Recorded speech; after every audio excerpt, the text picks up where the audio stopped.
Kia ora, hello, namaste, ni hao. This is Prashant, and we shall continue with our Fortinet series of labs and discussions.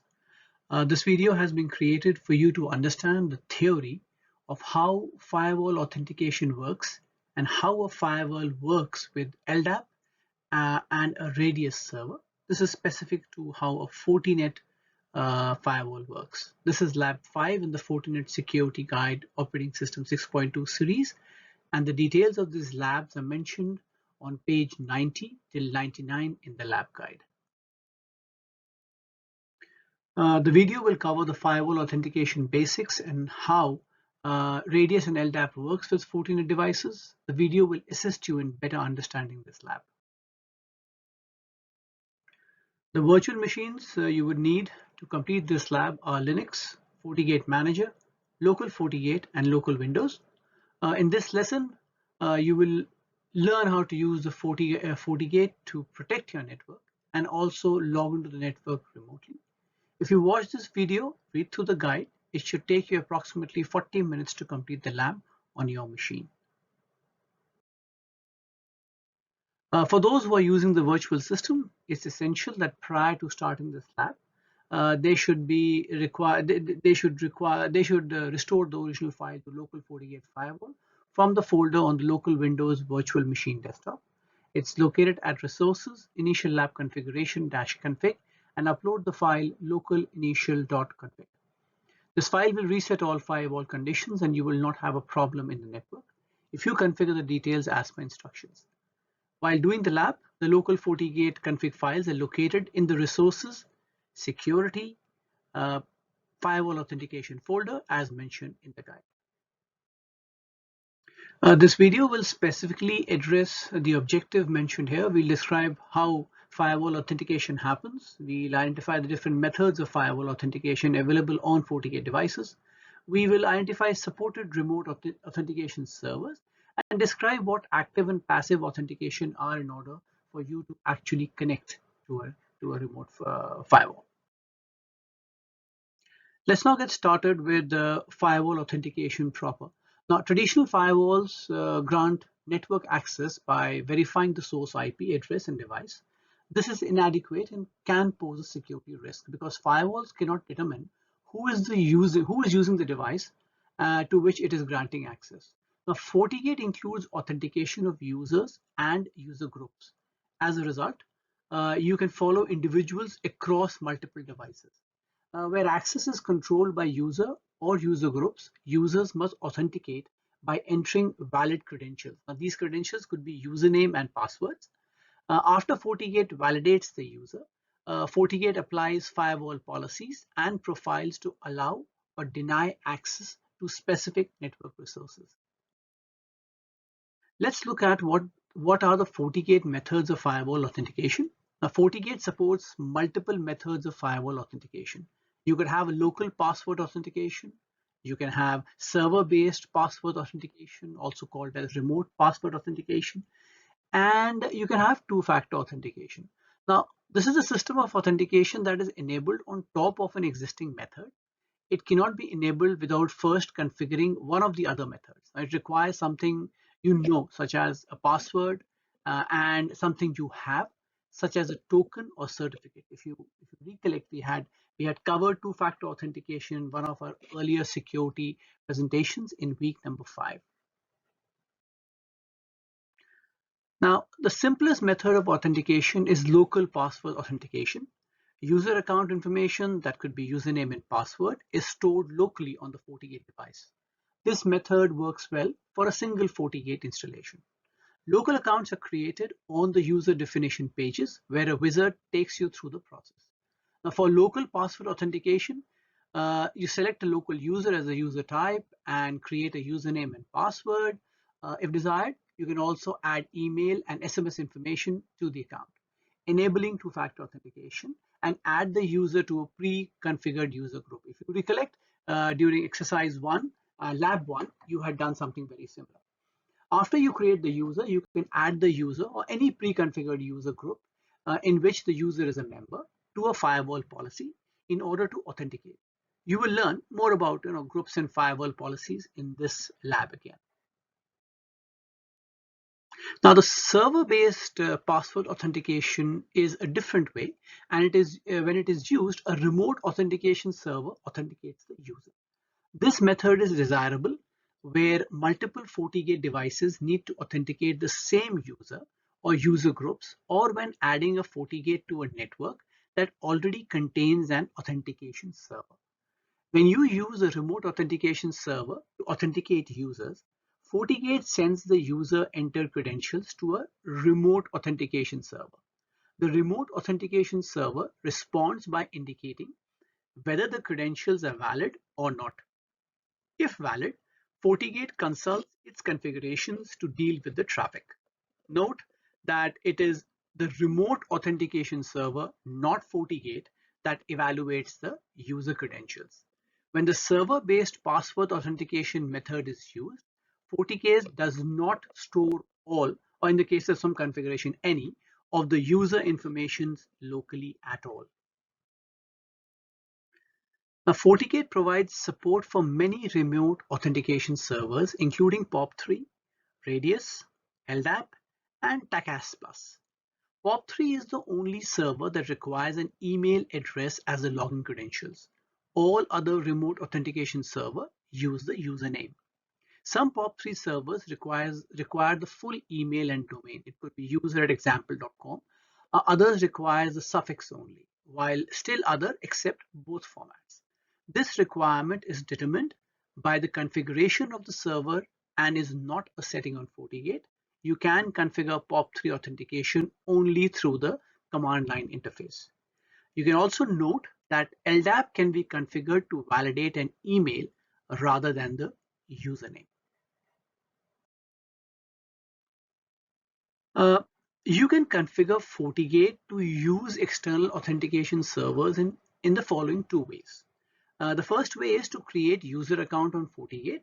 With this method, you must select the remote authentication server type, which could be Radius, TACAS+, or LDAP. Point FortiGate to your pre-configured remote authentication server and add the user to an appropriate group. This is usually done when you want to add two-factor authentication to your remote users. Remember, POP3 is only configurable through the command line interface. Now, the second method is to add the remote authentication server to user groups. With this method, you must create a user group and add the pre-configured remote server to the group. Accordingly, any user who has an account on the remote authentication server can authenticate. If you are using other types of remote servers, such as an LDAP server, uh, as a remote authentication server, you can control access to specific LDAP groups as defined on the LDAP server. Now, similar to local password authentication, you must then add the pre-configured user groups in which the user is a member to a firewall policy in order to authenticate. We will discuss and do the user group and firewall policies as they are configured in this lab. Let's have a closer look at what two-factor authentication means in the real world and what one-time passwords or O2Ps are. Now, traditional users authentication requires your username plus something you know, such as a password. The weakness of this traditional method of authentication is that if someone obtains your username, they only need your password to compromise your account. Furthermore, since people tend to use the same password across multiple accounts, some sites with more security vulnerabilities than others, accounts are vulnerable to attack regardless of the password strength. A two-factor authentication, on the other hand, requires something you know, such as password and something you have, maybe a token or a certificate. Because this method places less importance on often vulnerable passwords, it makes compromising the account more complex for an attacker. You can use two-factor authentication on FortiGate with both users and administrative accounts. The user or user group to which the user belongs is added to a firewall policy in order to authenticate. You must note that you cannot use two-factor authentication with explicit proxies. You can use a one-time password or OTPs as your second factor. OTPs are more secure than static passwords because the passcode changes at regular intervals and is only valid for a short amount of time. Once you use the OTP, it cannot be used again. So even if it is intercepted, it is useless after a certain period in time. FortiGate can deliver OTPs through tokens such as FortiTokens 200, the hardware tokens, and FortiToken Mobile, which are software tokens, as well as through email or SMS. To deliver an OTP over email or SMS, the user account must contain user contact information. FortiTokens and OTP delivered through email and SMSs are time-based. FortiToken, for example, generate new 6-digit passwords every 60 seconds by default. NTP server is highly recommended to ensure the OTPs remain in sync. FortiToken mobile push allows users to simply accept the authorization request from their FortiToken mobile app without the need to add an additional code. Now, how do these tokens work? Now, if you see, the token is mentioned on the top left of the slide. Now, tokens use a specific algorithm to generate a one-time password. The algorithm consists of a seed, which is normally a unique, randomly generated number that does not change in time. And second, the time, obtained from an accurate internal clock. Both seed and time go through an algorithm that generates an OTP or a passcode on the token. The passcode has a short time lifespan, usually measured in seconds. Once the lifespan ends, a new passcode is generated. When using two-factor authentication using a token, a user must first log in with a static password, followed by the passcode generated by the token. A validation server receives the user credentials and validates the static password first. The validation server then proceeds to validate the passcode. It does so by regenerating the same passcode using the seed and system time, which is synchronized with one on the token, and comparing it with the one received from the user. If the static password is valid and the OTP matches, the user is successfully authenticated. Again, both the token and the validation server must use the same seed and have synchronized system clocks. As such, it is crucial that you configure the date and time properly on your FortiGate or link it to an NTP server, which is highly recommended. Although we would not be assigning a Forti token to a user, it is highly recommended, and it's good to know how you can add a Forti token to a user. For the hard token, a serial number is provided, and FortiGate puts the details on the initial seed value. If you have several hard tokens to add, you can import text file where one serial number is listed per line. For the soft token, an activation code is required. Note that FortiGate and FortiGate virtual machines provide two free FortiToken mobile activations. Any additional token must be purchased. You cannot register the same FortiToken on more than one FortiGate. If you want to use the same FortiToken for authentication on multiple FortiGate devices, you must use a central validation server, such as a Forti Authenticator. In that case, Forti tokens are registered and assigned to users or Forti Authenticator. The FortiGate uses Forti Authenticator as its validation server. Once you have registered the Forti tokens with the FortiGate, you can assign them to users to use as their second factor authentication method. To assign a token, you can edit or create the user account, select Enable two-factor authentication, and from the token drop-down list, select the registered token you want to assign. Now, all the authentication methods you've learned thus far in the last 10-15 minutes, those could be local password authentication, server-based authentication, and two-factor authentication, use active authentication. Active authentication means that users are prompted to manually enter their login credentials before being granted access. But not all users authenticate the same way. Some users can be granted access transparently, because user information is determined without asking the user to enter their login credentials. This is known as passive authentication.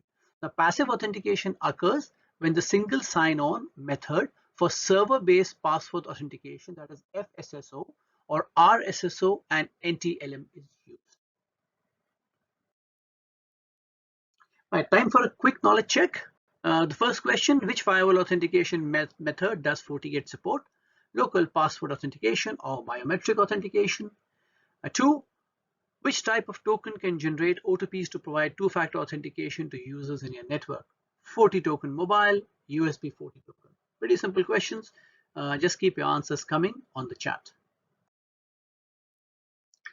Now we finished the methods of firewall authentication, and now let's learn about what the remote authentication servers and what those methods are. Now, the objective of understanding what remote authentication server means is that you should be able to configure a remote authentication server, which is part of your lab, configure the user authentication, how you do that, and have a brief understanding of what LDAP and radius servers are. Right, so let's go over what the lightweight directory access protocol or the LDAP is and how does it function. So LDAP is an application protocol used for accessing and maintaining distributed directory information services. The LDAP protocol is used to maintain authentication data that may include departments, people, groups of people, passwords, email addresses, and printers. LDAP consists of data representation scheme, a set of defined operations, and a request and response network. I'll repeat that. So LDAP consists of data representation scheme, a set of defined operations, and request and response network. The LDAP protocol includes a number of operations that a client can request, such as search, compare, and add or delete an entry. Binding is an operation in which the LDAP server authenticates the user. If the user is successfully authenticated, binding allows user access to the LDAP server based on that user permission. Now, as part of this lab, I'll just read out what it specifically says for you. You will configure an LDAP server on a FortiGate for remote authentication, create a remote authentication group for remote users, and add that group as a source in the firewall policy. Finally, you will authenticate as one of the remote users and then monitor the login as an administrator. A quick word about the LDAP directory tree. The root of the LDAP directory tree represents the organization itself, and it's defined as a domain component or a DC. The DC is usually a DNS domain, such as maybe example.com, because the name contains a dot. It is written as two parts separated by a comma. DC is equal to example and DC is equal to com dot. Additional entries known as objects can be added to the hierarchy as needed. Generally, two types of objects make up entries: containers and leaves. Containers are objects that can include other objects, similar to a folder in a file system. Example containers include country, represented as C, organizational units, represented as OU, organizations, represented as O. Leaves are objects at the end of a branch and have no subordinate objects. These examples of leaf could include user ID, represented as UID, common name, such as CN. Now this shows an example of a typical LDAP directory tree. The FortiGate device acting as the LDAP client requesting authentication must be configured to address its request to the part of the hierarchy where user record exists. Now, either the domain component or a specific container where the record should exist. Similar to users, containers have domain names or DNs, and in that example, the DN is OU is equal to people, DC is equal to example, and DC is equal to com. The authentication request must also specify the user account entry. This can be one of the many options, including the common name, or on a computer network, the user ID or the UID, which is the information users use to log in. Note that if the object name includes a space, such as maybe John space Smith, you must enclose the text with double quotes when testing in the command line interface. You could always say CN is equal to quote start, John space Smith, quotes close. Now on the LDAP server page, you can configure FortiGate to point to an LDAP server for server-based password authentication. The configuration depends heavily on the server schema and security settings. Windows Active Directory is very common. Now, the common name identifier, uh, which is mentioned here, setting is the attribute name used to find the username. Some schema allow you to use the attribute UID. AD or Active Directory most commonly uses SAMA account name or CN, but can use others as well. The distinguish name setting identifies the top of the tree where the users are located, which is generally the DC value. However, it can be a specific container or OU. You must use the correct X.500 or the LDAP format. The bind type setting depends on the security settings of the LDAP server. The setting regular to a specific regular bind is required if you are searching across multiple domains and require the credentials of a user that is authorized to perform the LDAP queries. For example, LDAP administrator. If you want to have a secure connection between FortiGate and the remote LDAP server, enable secure connections and include the LDAP server protocol. That could be LDAP security or StartALS, as well as the CS certificate that verifies the server certificates. The test connectivity button only tests whether the connection to the LDAP server is successful or not. To test whether a user's credential can successfully authenticate, you must use command line interface.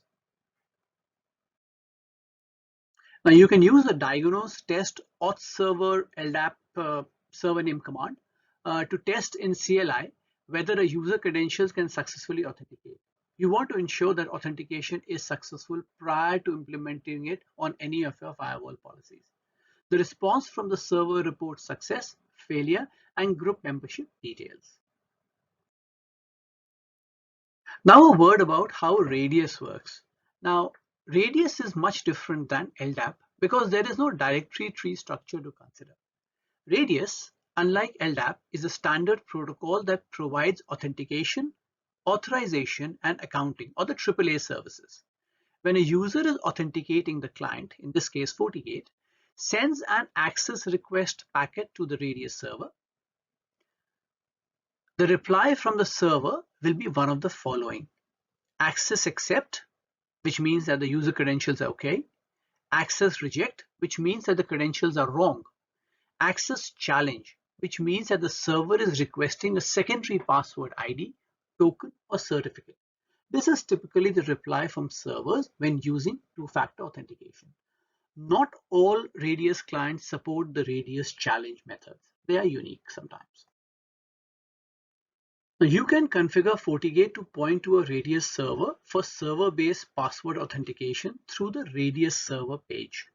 The primary server IP or the name setting is the IP address of the FQDN on the Radius server. The primary server secret setting is the secret that was set up on the Radius server in order to allow remote queries from the clients. Backup server with separate secrets can be defined in case the primary server fails. You have to note that FortiGate must be listed on the Radius server as a client of the Radius server, or else the server will not reply to queries done by the FortiGate. The authentication method setting refers to the authentication protocol that the Radius server supports. Options include CHAP, PAP, MSCHAP, and MSCHAP version 2. If you select default, the FortiGate will use PAP or MSCHAP server 2. Unlike LDAP configuration, the test connectivity button here can test actual user credentials. But like LDAP, you can also test that using the command line interface. The include in every group settings option adds the Radius server and all users that can authenticate against it to every user group created on the FortiGate. So this option should only be enabled in very specific scenarios. For example, when only administrators can authenticate against the Radius server and policies are ordered from least restrictive to most restrictive. Now, testing Radius is much the same as testing LDAP. You use the diagnose test auth server command in the command line interface to test whether a user credential can successfully authenticate. Again, You should do this to ensure authentication is successful prior to implementing it on any of your firewall policies. I am stressing this and repeating this because you need to ensure that this is done in your lab. Like LDAP, it reports success, failures, and group membership details depending on the server response. Deeper troubleshooting usually requires radius server access. You have to note that FortiGate has a vendor-specific attribute or a VSA dictionary to identify the Fortinet proprietary radius attributes. This capability allows us to extend the basic functionality of the radius protocol, and you can really extend it if you would like to. Now, before we end, a quick knowledge check. Question 1. When FortiGate uses a radius server for remote authentication, which statement about radius is true? A. FortiGate must query the remote radius server using the distributed distinguished names, DN. B. Radius group membership are provided by vendor-specific attributes, VSAs, configured on the radius server. Question 2. Which of the following is a valid reply from a radius server to an access request packet from FortiGate? Access pending or access reject? 3. A remote LDAP user is trying to authenticate with a username and password. How does FortiGate verify the login credentials? FortiGate queries its own database for user credentials. B. FortiGate sends the user entered credentials to a remote server for verification. You can push through your answers on the chat and we can discuss that at the end of this video.